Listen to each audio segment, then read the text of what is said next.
Everyone feared the scar across his face, but no one ever asked how he got it. In the days of feudal Japan, where honor was measured by the blade and respect was earned through the shedding of blood, there lived a samurai named Takeshi Masaru. He wore black armor that shimmered like polished obsidian beneath the sun. His sword never missed. His footsteps carried the silence of storms yet to come, and across his face ran a jagged, cruel scar from temple to jaw, angry and red, like it still remembered the fire that made it. Wherever he went, silence followed. Children were ushered indoors. Merchants lowered their gaze. Some whispered that he was cursed. Others claimed he was a demon in flesh, marked by the gods for slaughter.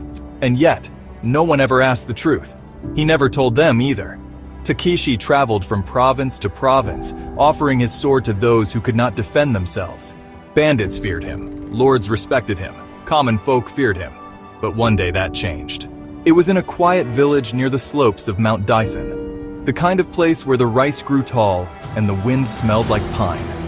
Takeshi arrived just before sundown, walking through the wooden gates without a word. He made no demands, took no food, just sat near the temple and began to sharpen his blade beneath the falling sun. That's when he noticed him, a small boy, perhaps 10 years old, hiding behind a tree watching him. Not in fear, but in curiosity. The boy stepped forward, inch by inch, until he stood right before the scarred warrior. And then, he asked the one question no one had dared ask. Did you get that scar from war? The blade stopped mid-sharpening. Takeshi looked at the boy, his face unreadable. No, I got it saving my enemy's child, from a burning house. But why would you save your enemy's child? Because pain should end with me, not pass on to others. The boy said nothing. He simply sat beside the warrior, and for a while they listened to the wind together.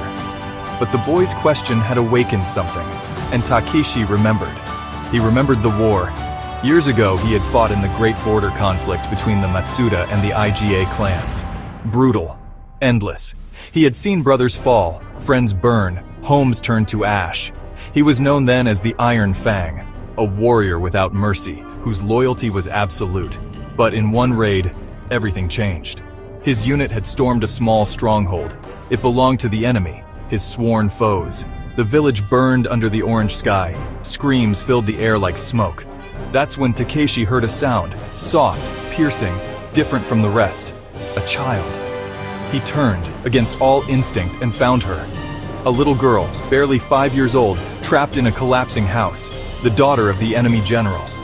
The roof groaned, fire danced along the beams. One step inside and death would be certain. But still, he went. He dropped his sword, ran into the fire.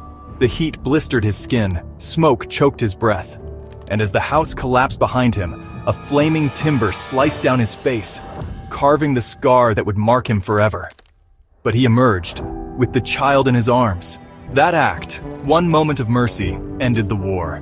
The enemy general, upon hearing of his daughter's rescue, laid down his weapons. He sent a message, "A man who saves his enemy's child is no enemy of mine. Let the bloodshed end." And it did. But peace, Takeshi learned, came with a cost. His comrades called him a traitor. The lords turned their backs. He was no longer the Iron Fang. He was just a man with a scar, and a story no one wanted to hear. So he walked from village to village, alone, with only his blade and silence. Until the boy asked, until someone finally asked. The next morning, when Takeshi left the village, the people didn't hide. They bowed. Children waved. The merchants nodded with respect. The scar was no longer feared. It was honored. It had become a symbol, not of pain, not of war, but of mercy. Strength is not just in the hand that strikes, but in the heart that chooses not to. Anyone can cause pain. Few can choose to stop it. And sometimes, the deepest scars are not from the battles we fight, but from the compassion we choose, when no one else will.